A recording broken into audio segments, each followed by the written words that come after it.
দুর্ঘটনা কি অন্তর্ঘাত সেটা ইনভেস্টিগেশনের পর জানা। তারপরও হেলিকপ্টার ক্র্যাশ, ইরানের প্রেসিডেন্ট ইব্রাহিম রাইসি মৃত্যুতে, মর্মান্তিক মৃত্যুতে আমরা গভীর শোক প্রকাশ করেছি এবং আমাদের মাননীয় প্রধানমন্ত্রী ক্যাবিনেটে সিদ্ধান্ত দিয়ে একদিনের শোক আমরা পালন করেছি তার মৃত্যুতে।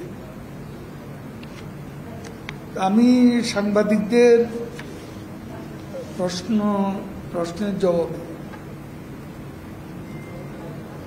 আমি একটা কথা বলতে চাই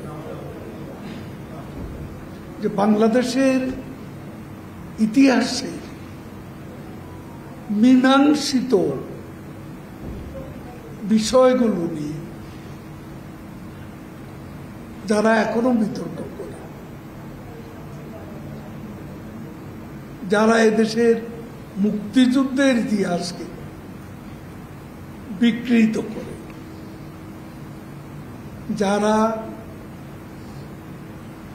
স্বাধীনতার ঘোষণা অন্যতম পাঠককে স্বাধীনতার ঘোষক বলে প্রচার করে,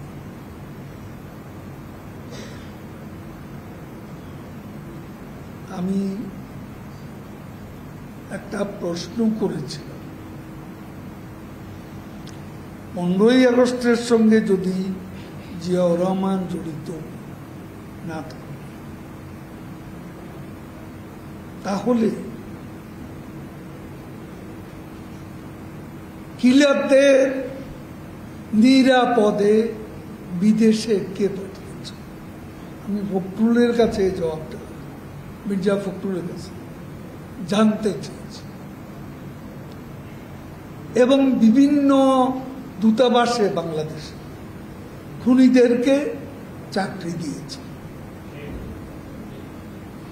তারপরে পঞ্চম সংশোধনীতে খুনিদের দায় মুক্ত করার জন্য, হত্যার বিচার রোধ করার জন্য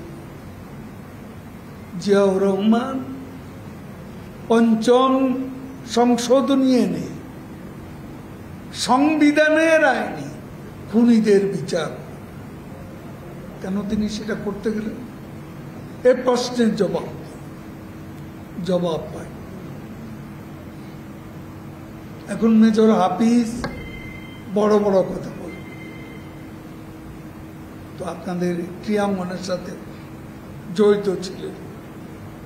আমি হাফিজ সাহেবকে বলি, আপনি যে বইটি স্বাধীনতার পরে লিখেছিলেন, প্রথম সংস্করণে বেগম খালেদা জিয়ার বিরুদ্ধে যে তথ্যটি আপনি আপনার বইতে দিয়েছিলেন, বিএনপিতে যোগ দেওয়ার পর সেই তথ্যটি কেন পাল্টে দিলেন? এর জবাব, জিয়াউর রহমান বাকশালে যোগ দিয়েছে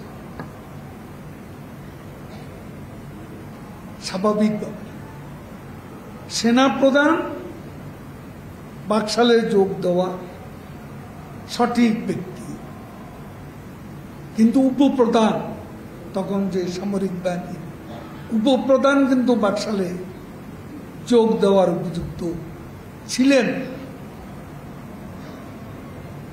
তিনি দরখাস্ত করে বঙ্গবন্ধুর কাছে কাকুতি মিনতি করে বাকশালের কেন্দ্রীয় কমিটির সদস্য হয়েছে। এই সত্যটাকেও তারা চাপা দিতে চায়। প্রমাণ আছে, বাকশালের 71 নম্বর মেম্বার জিয়াউর রহমান। আজকে ইতিহাস তারা বারবার মিথ্যাচার